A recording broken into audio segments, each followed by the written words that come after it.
রোজগার তো আলাদা করছেন কেন?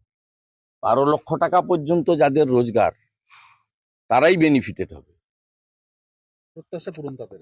না না, শুধুমাত্র চাকরিজীবীদের করছেন কেন? আপনাদের এই নেগেটিভ অ্যাটিচিউডটা কেন? এই বাজেটটাকে স্টাডি করুন, দেশের ইকোনমিটাকে কোন জায়গায় নিয়ে গেছে, কোন সেক্টরটাকে লেফট আউট করেছে বলুন তো।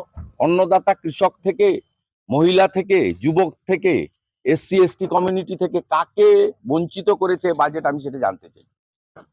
সামগ্রিকভাবে ক্যান্সারের ওষুধ 36টা ওষুধকে তার দাম কমিয়ে দিয়ে সমস্ত জেলাতে ক্যান্সার চিকিৎসা চালু করার মতো ঐতিহাসিক সিদ্ধান্ত।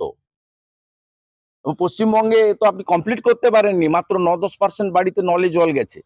28 পর্যন্ত জল জীবন মিশনের স্কিমকে কন্টিনিউ করে দিয়েছে, যাতে প্রত্যেকটা বাড়িতে হার ঘর নল সে জল, নলে যাতে জল যায়। কোন জায়গাটাকে আপনি বঞ্চিত করেছে বলুন?